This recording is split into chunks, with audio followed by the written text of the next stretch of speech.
everybody, it's Joe Parr, founder of the Ladies Working Dog Group. Are you feeling stuck with your gun dog training? Trust me, you're not alone, and that's exactly why you need to be here. Every week, we're bringing you the best tips and hacks to make training your gun dog easy peasy. We'll keep it straightforward, no fuss, just actionable guidance that you can put straight to use. So let's get started. Hello and welcome to another episode of Found It, Fetched It. This week I am joined by the fantastic Samantha Thorneycroft-Taylor, LWDG Group expert and behavioural trainer. How are you today, Sam? I'm really good, thanks, Joe. How are you? I'm all excited to be back at my desk doing loads of fun stuff.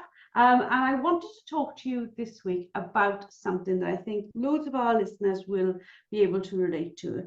And that is basically unraveling your gun dog's bad habits, like where they come from, why they're there. So I wanted to start by talking about what's the difference between, the odd bark and it actually becoming a habit? I think the main difference is, does that odd bark get a reaction? Does it get something from you, or does the dog find itself rewarding? If the postman is a really, really common one. So if your dog barks at the postman, ultimately the postman leaves because he's delivered his letters, he's walked away. So the dog goes, oh, brilliant, I barked at him and he left. So, then it can create that habit where he says, every time I see that person, I bark and that person leaves. And that then can roll on to, next time I see the delivery man or I see someone walking down the street, every time I see anything move outside the window, I've then got this habit of I bark at it and it leaves. So it works and it's self-rewarding. Do you know, we've only been on this podcast for about 4 minutes and I've already learned something, because I've never actually thought about the fact that it goes away, doesn't it? So it shows the dog, oh, my barking here worked. I have done my job. What I wanted to talk to you as well about is, like, how do we know the warning signs of when it's turning into a bad habit? Like, what does that look like? So we're talking here about the dog in the window. How do we know when these odd one-off occasions are becoming a habit? Well, I think the biggest telltale sign would be, is it becoming more frequent? And if you can't, the postman leaving is the dog is going, okay, this is working. But also it might be that if you were upstairs working or in the kitchen making lunch or whatever, the dog barked and you came rushing through to the front room and said, oi, stop that. And then you left again. But the dog sort of went, okay, I got your attention as well. So if it becomes more frequent in its happening, or if it starts happening with other things as well. So obviously we've spoken about that barking moving on to different things, different objects and whatever moving past the window. But if it then becomes you're sat cooking your dinner and the dog's in his bed and all of a sudden he barks, has that barking then transferred across to a different situation within your household and your daily life? As most people know, we've invested, I shall say, in a dog for my daughter, which is one of these poodle crosses. Cross what? I'm not really sure. I think we've settled on Pouchon, and he is so yippy. And like having spaniels, I've never really had to live with this. And this, like, these barks for everything. So, like, for example, he'll bark to go to the toilet at the back door, which I'm like, well, that's a good bark, because you're going to tell me that you don't want to do it on my floor. But then he'll bark if he wants you to pick him up. He'll bark if he can't find his toy. It's like it's a constant thing. And I'm very conscious of what you just said, but it is very easy to start responding to them, isn't it? You not like a child saying ma'am, but a little bit like a child saying ma'am. So you engage with them to find out what that bark was to begin with. Exactly that, and it often stems from can often stem from when you've got your new puppy and you're trying to house train it. At 3 o'clock in the morning it starts whining and it maybe barks, and so we go down and let it out because they haven't got a very big bladder, and there's a high percentage chance in those first few days that they're going to need to go out in the middle of the night. So even in that instance, when we're trying to help the dog learn to be clean within the house, we're already going down that path of responding to the noises the dog has made, which means that we're also responding to his attention seeking. So what you said about your daughter's puppy just then, you know, yes, he's learned very well, if I make a noise, they let me out to go to the toilet. But he's also learned that making a noise gets your attention. So he's more likely to do it at as many different points of the day as he can. And you're then left with that puzzle of, what do you want? And even if you don't know what he wants, he's got your attention. So his barking worked. He's won. Without a doubt, like I'm very conscious of what I'm aware of. So for example, if he's in the crate and he's happy and he's settled, I know he's been to the toilet and I know he's had food, etc., and he barks, I'm very clear with the whole family, you do not open that door while he's barking, because otherwise the bark means let me up to the crate, etc. But it is very difficult on ones like, I'm at the back door, or I can't find my toy, to think, what is it, like you just said, that he's trying to tell me? You know, obviously he's not trying to have a full-on conversation with me, but it is very difficult to know when we should acknowledge and when we shouldn't. It is. And I think, you know, in your situation, you'd almost be looking to preempt what you think might come. So look to see if there's any patterns of behavior that, you know, come through. Does he start sniffing around the bottom of the kitchen counters before he moves to the back door? Does he wander around the house as if he's looking for something before he barks because he can't find his toy? You know, is he putting those steps in motion, or has he just learned that actually, I don't really know what I want myself, I just know I want something, so therefore I'm going to bark? And I think the only obvious one will be, I'm by the back door, I need to go to the toilet. But even that could slip. That could become, the barking now only works when I'm by the back door because I want to go out. And actually, I don't need to go to the toilet, but I want your attention. And I just want to go outside and I want to see the birds and I want to smell the cats and all the rest of it. So again, you've got to be really careful that if you're happy with a dog that barks when they need to go out to the toilet, that it doesn't then slip into other bad habits. You know, the barking by the back door stays, but it becomes for a multitude of different reasons rather than just that one, I need the toilet now. When I'm listening to you, I'm sort of like, the listeners can't see this, but I'm nodding my head and I'm like, yes, yes, yes. And it is hard to keep on reminding ourselves of this. But like, obviously I'm quite open, and we'll talk about Goose's barking, but I'm sure there's a lot of people, and I know from like talking to them on direct messages and stuff, that they're absolutely distraught that their dog has picked up this habit, and they almost feel guilty for doing it. But it's quite easily done, isn't it? It's very easily done. It's easy to slip into habits that, you know, sometimes it can start as quite a cute behavior. So I know we've spoken on the dog and duck before now about dogs that, you know, as puppies, they used to climb up round the back of you on the sofa and they'd sit behind you on the back of the couch. And, you know, it was quite nice. And then maybe they'd get a bit excited. They start running around. So you giggled at them and you laughed. And the dog went, okay, I've got a good reaction from this. And it's cute when they're a puppy. It's easy to fall into that habit of going, oh, he's going around the sofa again, you know, and we're inadvertently geeing the dog on. Yet when it becomes a fully grown dog and you sat there with your mug of tea or you're trying to have a phone call and you've got this fully grown dog that then is sort of bashing you around the head every time it runs past the back of you, it's not that funny anymore.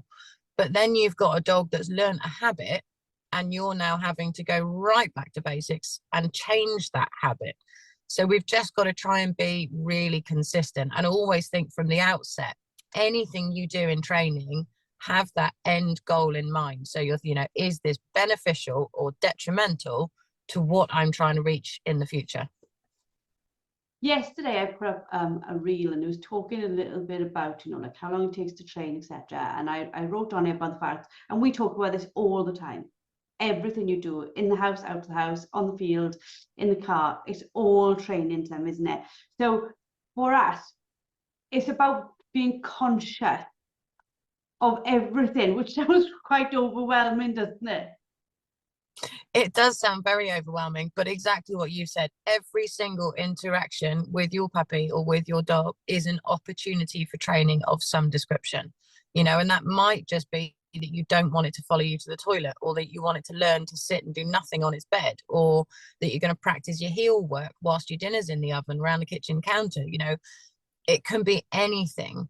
But dogs are very clever in a lot of ways. And actually, I read something yesterday, and I don't wholly agree with it, but I partly do. And it said that dogs are inherently selfish. You know, they do what works for them. And I think that is the bit that I do agree with. I wouldn't necessarily call them selfish, but I think they do what works for them, what they find rewarding. And we've got to tap into that and make sure that what they find rewarding is also something that we find rewarding, rather than their self-rewarding behavior making us go grey at the age of 30. I think to a certain extent, though, we are all selfish. Like, if you think about it, like people who give gifts or give their time to volunteer or all those things, they're not selfish in the perspective of this being a negative thing. They get joy out of what they're doing, and that's the selfish part. Like, you know, some people could say me sitting in front of the computer doing the work I do, that's selfish because I'm not with my children, for example. There's a lot of conversations about should you be a full-time mother, full-time worker, whatever that our conversation is. But I find joy in my work, but I also know that it helps my children. So I think sometimes the word selfish is used in a not a negative way, but yeah, it is, isn't it? People say, oh, you're selfish. But I quite frankly think there's nothing wrong with us being selfish, because it normally means we're doing something that makes us happy. Yeah, I think you're right. I think it is another of those words that, you know, it's been perceived in a wrong way. There are many of those words going around at the moment, particularly in the dog training world. But yeah, I think being selfish to a degree is good if it helps you and everyone around you in the long run. I think, you know, if you're selfish for solely you and you're not perceiving that it's detrimental to your dogs or to your children or to your family members, that's when it becomes a problem. But by and large, being a little bit selfish is probably a good thing. And that goes back to our dogs, doesn't it? When they're being selfish and they are using that in a way to work with us, that's fantastic. When they're being selfish and they're bogging off 40 fields away because that's what they want to do, that's where we get this sort of conflict of behavior. Exactly that. So you've got, you know, your atypical example would be a dog that when you're out in a field and there's nothing better, it's doing exactly what you ask of it, because in that moment it's getting that reward, it's enjoying what you're asking it to do. But then when a deer or a load of pheasant come into the field, it says, oh, you're no longer as fun as that, I'll see you now.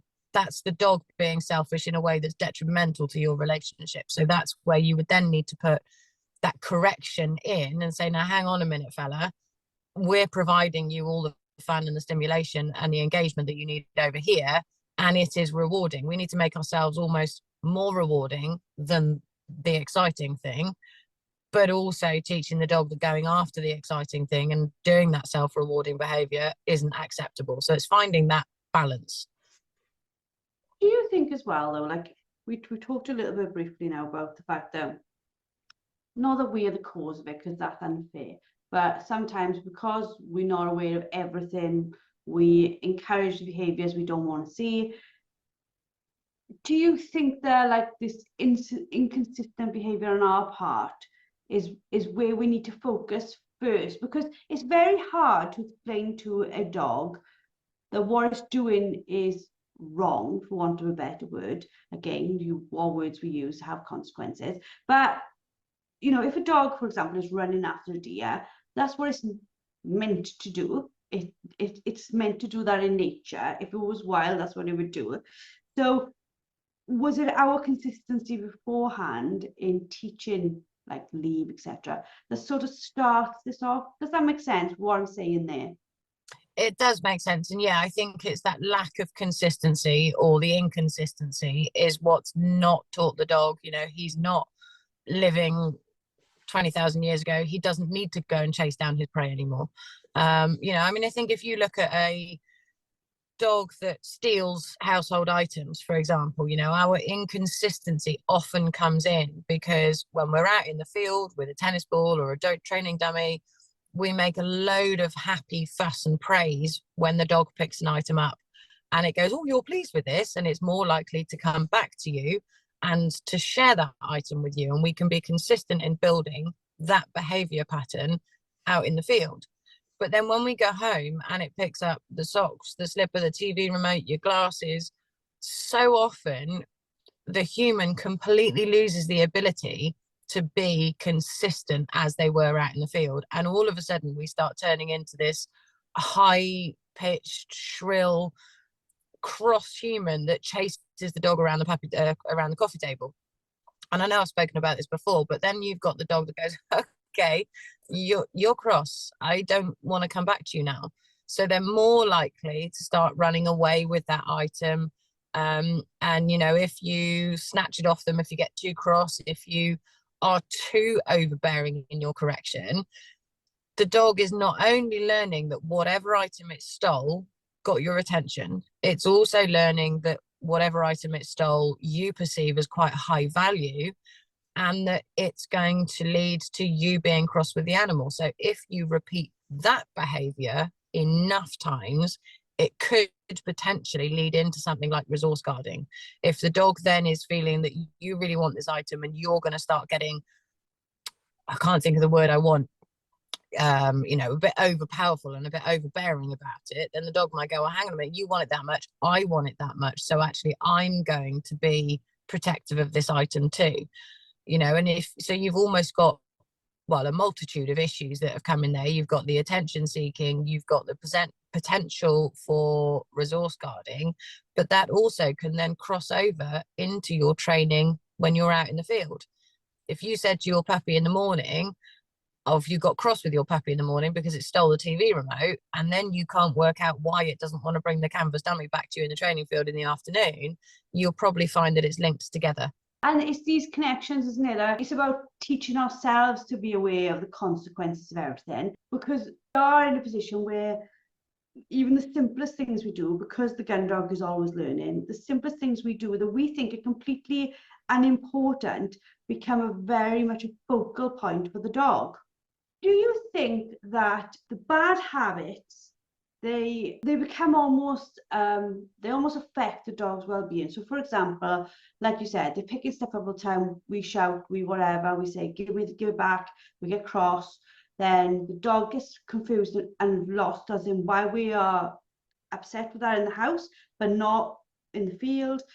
We end up causing a large amount of confusion in the dog of what it is we actually want.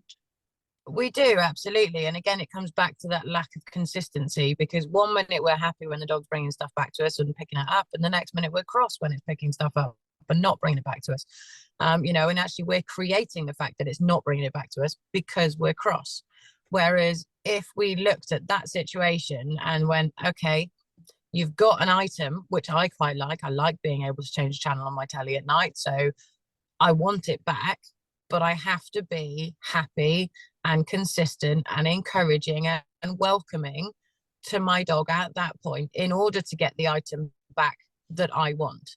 I also need to realize that I've either got to put it out of reach or, and this is the bit that you really want to do, is teach the dog what items are available to it and what items aren't. So look at it again as that training opportunity. Instead of getting cross and leading to more issues with your training, be nice, be happy, but then find that additional training opportunity. Teach the dog leave, teach it drop, teach it, you know, to do something else instead, but so that the dog is still getting reward from making the right choices ultimately. And those right choices are the ones that benefit both of you and therefore benefit your partnership moving forward. So there's some habits that we've talked about which are created by us as humans, by, you know, inadvertently, but they are created by us. And those habits then go on to become behaviors. But there are also sort of behaviors that we see that didn't come from a long list of us inadvertently rewarding something. There could be an event that triggers something in a dog, and then that becomes a behavior, an instant behavior, an instant response. And we didn't do anything wrong in another way, again, using the word wrong, but we didn't do anything to cause it, did we? Yeah, I think there are things that, can just happen. Ultimately, I think most things do come back to the human. It's, we probably put the dog in a situation that it wasn't ready to cope with, or it took us both by surprise.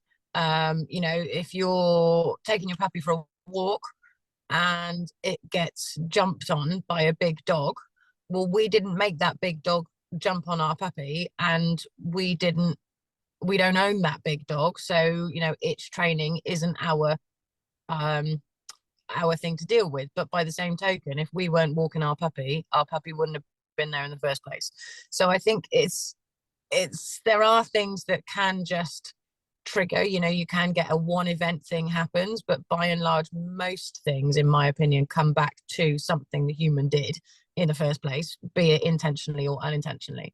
I'm a coach for a gentleman called Jack Canfield, and the first thing he teaches you is to take 100% responsibility for your own life. And he goes into it in quite depth. And a lot, when I first got like shown the idea or introduced the idea, I was like, what? It can't all be our fault. But it was a little bit like you just said, there's a set of patterns or consequences or choices that may or may not have led you up to that point. So, for example, you're in a bank and the bank gets robbed. There was nothing you could do about that. But what you can do is deal with how you deal with it after. But that's dealing it from a human perspective. But from a dog's perspective, how they choose to deal with it, we cannot control. What we can control is how we choose to help the dog get through it, isn't it? Yes, exactly that. And it's almost going a bit psychological there, isn't it? But it is sort of taking responsibility for everything that's happened, even if you intentionally meant it to happen or not. It's still your responsibility to fix it or to resolve it. If going back to the dog being jumped on by a bigger dog, it could then become scared of big dogs. It could become reactive to other dogs. So it's then up to us to ensure that our dog realizes, A, not all dogs are scary. B, it was just kind of one of those things, and I'm sorry, mate, but we're going to help you get through this. And C, if you listen to me, if you respond to me, realize that I've got your back. I am always out to protect you, even if we end up in a situation that we didn't think we'd be in the first place. And this is sort of the struggle, isn't it? Like, again, I'm the first to put my hand up. Sometimes when I'm frustrated with the dog or something's not going right, I spend a moment or two in the victim mentality of, oh, I can't do anything about this. My dog's never listening to me, blah, blah. And I'll be the first to put my hand up to it. But we've got to get out of that victim mentality very, very quickly and look what we can do to change behaviors, and certainly behaviors like reactivity. Exactly that. I think it's, instead of going, oh, my dog's always picked on, or my dog doesn't like other dogs, so I just avoid other dogs, and this is really hard on me. And it is hard, don't get me wrong. Working with a reactive or an aggressive dog is hard work, and it can be soul destroying, and it can be exhausting.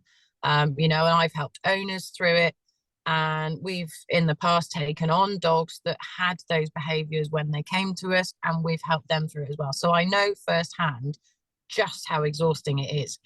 But we've got to, like you said, not play the victim in that situation and say, okay, it's now up to me to help my dog get through this, to retrain a multitude of different things, to go down a behavioral modification route, but to change my dog's perception of other dogs, so that he then understands, through a series of training and everything else, he understands that not all dogs are going to pounce on him. He doesn't have to be reactive to them anymore, because I've got his back, and I'm going to help him through this process, and I'm going to teach him that I'm in control as much as anyone can be in control. I suppose for us it's about like turning the tide on something that's happened, because we can get to a situation where we think, oh, this dog is no good for this, or this dog won't ever make this or be able to do this. But again, that goes back to us, like, not maybe checking that we've explored all avenues, isn't it? I wouldn't like to say that there's everything in the world can be solved, because that's a little bit naive, but you can keep looking for the solution for the dog. You can, and obviously we always say you've got to work with the dog that's in front of you, which is why, you know, we don't give out like behavioral modification advice as a generic thing, because it's not generic. And even just training a new skill to a dog, it's not generic. You can't say if you follow steps 1, 2, 3, 4 and 5, you are going to get the end result, because every dog is unique, every dog is an individual. So you've got to tap into what works for that dog. And it might be that you've done steps 1 and 2, but then you've gone off and you've done 28, 29, and then you've come back and done step 4 and 5, because that's how that dog works. So that's what you were saying about, you know, making sure that you explore every avenue possible instead of just going, well, it's not possible, you know. And I can guarantee you that the majority of the time, I'm not going to say all the time, but I think the majority of the time, there is a way to work through things with the majority of dogs. Obviously, the best way would be to get the foundations right in the first place.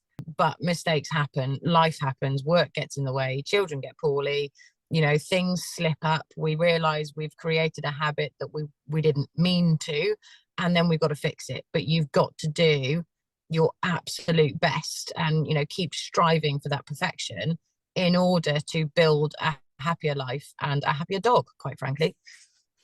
And I think some of that goes back to something we just said really early on, is that sometimes people are ashamed of the problems their dogs got, when, like, within our membership, people are really, really fantastic. We share, there's no judgment, there's no keyboard warriors, you know, ladies go in there and write every single problem they're having with their dogs, and people are really, really supportive, really, really helpful. And I think that's how you find the answer, isn't it? Because sometimes you might not have the answer yourself, and it's only by sharing with a group, or sharing with a behavioral trainer, or sharing with someone, that you're going to find a solution to the issue you're facing with your dog. Exactly that. You know, sometimes you've got to look outside the box as well, and sometimes by asking lots of different people and getting their perspective on it, you can then pick and choose the bits of information that apply to you.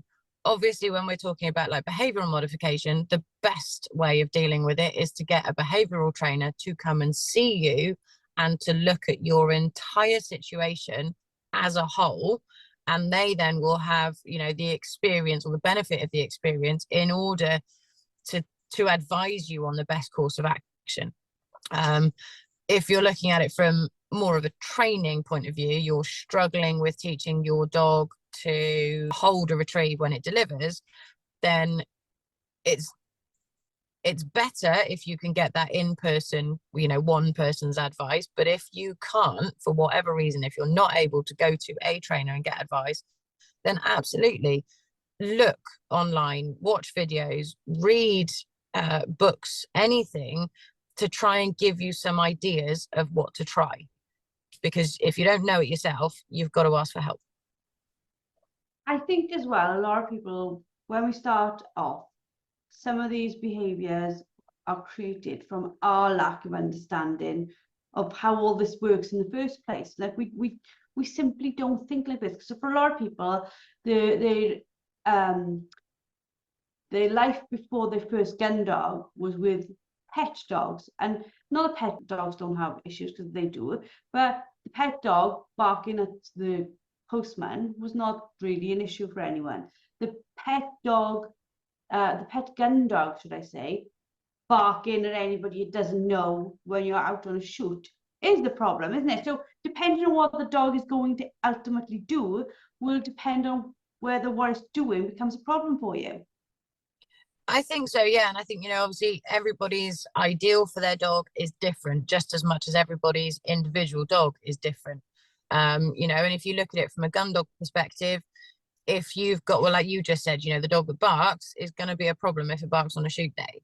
If you've got a dog that has an inability to settle, so you've gone for a walk on a Friday afternoon, you've met up with your friend you haven't seen for ages, And if your dog is then just left to ferret around the bushes, to, you know, it doesn't disappear, it stays within eyesight. Every now and then it comes back and it looks at you, but it's creating a habit, if it's repeated enough, of not needing to sit still, to not need to have any patience. You know, that can often, when you then get, if you think about it from a shoot day perspective, between the drives, there is often a lot of waiting.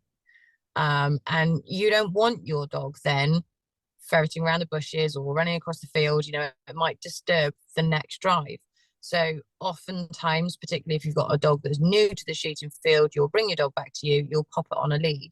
Well, if this dog has spent the last 2 years of its life thinking, I don't ever have to sit still, unless I'm waiting for a dummy to be thrown. But, you know, if mum's having a chat, or if we've stopped at a coffee shop, I can just mooch around and mind my own business. When you then put it on a lead between the drives in the shoot field, it's going to be getting a little bit ants in its pants. It's going to be getting twitchy. It's going to be, you know, why haven't I got this freedom I've always had?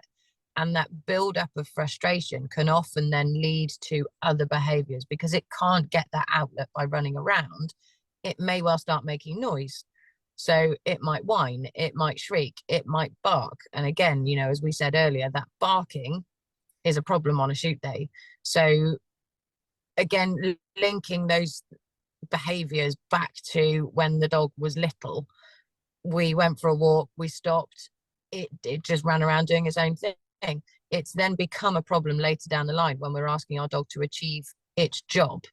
So we've got to always, again, going back to what I said earlier, think about that end goal. Is what this dog and I am doing now going to be beneficial or detrimental to what we want to do in the future? My old dog Jess, when you'd put her on a lead and you'd stand on a drive, would dig. She'd dig with her front paws. And I can remember one day, oh bless, I was standing just like looking across the field. My father was behind me talking to somebody else, and his dogs and my dog were like back to back, if that makes sense. And she was digging away, and I didn't correct her, I just let her dig. And as the next thing I heard was, "Oi!" I turned around, his dogs were covered in dirt, because where she'd been digging, she could have been throwing it back all over them. And I was like, oh my God. But again, you know, at that time, I didn't know that that was a sign of frustration. I just thought she liked to dig when we stood still. But because you don't know why they're doing things if you haven't got an experience or knowledge in behavior and why that behavior is that way. Do you think that we have to have this attitude, like, I don't know who said the quote, I'll find out and I'll write in the show notes, how you do anything is how you do everything. Like, I say that to my kids all the time, and I think it's something that we could use, isn't it? How we do anything with our dogs is how everything will be with our dogs. Yeah, I think that's a fair take on it. You know, we can create good habits, we can create bad habits. So like you say, you know, how we do anything actually becomes everything. You know, and it's, you said earlier, obviously, Jess and the digging and the covering your dad's dogs. You've said this often enough. You don't know what you don't know, so ask. You know, if you've come up against a problem and you go, do you know what? I don't know why this is happening, or I don't know how this is happening, or I don't know what I need to do to fix it. Ask the question. You know, and there will always be someone that will give you multitudes of answers. And then it comes down to you knowing your dog, or having you know, an experienced trainer with you that can help you work out which bit of advice is the bit that you follow. Sort of like start closing out the podcast. Is there a line, and I don't know the answer to this, I'm asking you, and you might not completely know the answer to this, but is there a line where you can say, right, this is a training behavior and this is a behavioral problem? I think there is, yeah. I think there, you know, there are certain things that just need retraining, and there are certain things, particularly when it comes to reactivity or regression, that, or resource guarding, you know, all that sort of stuff, that are actually better sought out through behavioral modification. So from a training point of view, if you've got the dog that has stolen your household item and it doesn't resource guard it, then potentially you can just work through it as a training issue. You can retrain your dog. You can teach it to leave to start with and to drop, but you can also teach it that bringing things back to you and sharing things with you is a really, really good thing, and it's beneficial for everybody. So that would be in the training park, if you like. If you've got a dog that this habit has been continuing for quite some time and actually they've started resource guarding with it, then that would be better placed, in my opinion, to be a behavioral modification thing, because there is a chance when a dog is resource guarding, there's a chance if you deal with it in the wrong way or if you push it too far, that actually you or someone else is going to get hurt.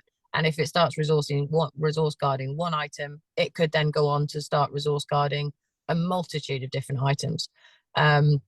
So yeah, I think if aggression, reactivity, or resource guarding are involved, absolutely I would term it behavioral modification. If it's just something in your training, be it in the house or out of the house, that has gone a little bit off path, you can probably relatively easily redirect it with training. Does that make sense? Yeah, so basically when there's a negative emotional behavior response from the dog, that is a behavioral modification job. You know, like you said, if my dog had my keys and just wouldn't give them to me, but I see nothing in the dog, he's just holding on to them without an emotion attached to it. That's very different to them showing me an emotion where years going back, I'm seeing that they really don't want to give that thing up. One is do you want this or don't you? The other is I'm not giving this to you and I'm going to protect it. I think that's a pretty fair way of describing it. Yeah, you know, and it's like resource guarding. If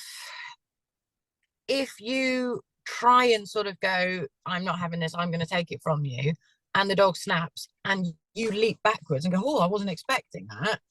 Very quickly, some dogs will cotton on to the fact that actually snapping at you means they get to keep that item. So in trying to resolve it, you've actually made it worse. And obviously, the worse it gets and the more it is able to be practiced, the harder it is to resolve. So anything, I think your way of saying it is a good thing. You know, if it's got that emotional attachment, then potentially go almost straight to the behavioral modification route. You know, seek out a behavioral trainer, ideally a Prama-based one, and just get that fixed before it escalates too far. Absolutely. So for those of you who are listening who are members, there's so much training within our study hub. There's so many masterclasses, so many courses. We are here to help you. If you are struggling with something, please, you know, jump on Ask Ascending, jump on the live coaching, ask the question, or DM one of us, or, you know, we're here to help you 100% all the time. You are not in this alone with your dog at any time. If you're not a member, as Sam said, seek out a behavioural trainer. There's a lot of people giving advice who maybe don't know enough about dogs themselves, I shall say. And that's not a thing. But if you're going to go and seek advice from somebody who can actually do what it is they're saying you should do. I can remember somebody saying to me, you never take financial advice from a broke person. I don't know, I might have read that in a book and I thought, absolutely right, I wouldn't. If you go seek financial advice, you go to an expert. If you go to a business, grow a business, go and find an expert. And I think almost, not that it's lost in dog training, but like anybody will just chuck something into the mix, like, I don't know, just random stuff, and people go try it, and I'm like, is that person an expert in the thing you're struggling with? And I think that's important, isn't it? Is seek out expert advice, because like you said, you can sometimes make something worse rather than better. Exactly that, you know, and we do see it a lot, and obviously everybody is an expert in their own opinion, but it's finding the people who actually do, you know, they've had more than a handful of dogs. And again, I read something yesterday that it was about aggression in Cocker Spaniels. And one of the replies on there was something along the lines of, you never get aggression in a Cocker Spaniel. I've had 3 of them and never have I had an aggressive bone in any of them. You know, and I thought, 3's not that many, you know, and I mean, it's almost a topic for a whole other podcast, but Cocker Spaniels are actually quite high up there on the bite list, because a lot of them are working Cocker Spaniels that end up in a home that potentially they're not getting a good outlet for their drive and their desire, and therefore it leads into behavioural problems. And then as well, we take on board the fact that, again, even if you had 100 dogs, you might never have had the dog that you have. There was a spaniel the other day, and I saw aggression in a spaniel, and I thought I've never in my life, and I've seen double numbers of spaniels between my family and like out on streets, never seen an aggressive Springer Spaniel, but I did. That doesn't, so you know, I've never had to deal with one, so I couldn't tell somebody how to deal with one, if that makes sense. And like you said, and like this whole podcast has been about, you don't know what caused that behavior in the beginning. You know, what has made that dog behave the way it is, and that is why you do need to bring the experts in when there are things that are emotionally driven. Yeah, you know, and that, as I said before, that the behavioural trainer should take into account your entire situation, you know, the health, the history, the whys, the hows, the wheres, the whens, how your daily life works, how you've dealt with it previously, right down to how much sleep the dog gets and what the dog eats, you know, and they will ask you questions that you may well think are completely detached and not relevant. But trust me, there is always a reason to why we ask these questions. And having someone that has been through it, that has helped owners through it or been through it themselves, is a good way of ensuring that you can get the problem resolved. Fantastic. Well, thank you for putting the world to rights for me again on this podcast. For anybody who wants to get hold of you, how do they get hold of you? Thanks, Jo. So I can be found at either caninefoundation.co.uk or language.gundogs.co.uk. And we're based in Gloucestershire, but we do travel around. So if there's anything we can help with, please feel free to get in touch. I love these podcasts. We get to chat about things in a very different way to how we do it in the masterclasses.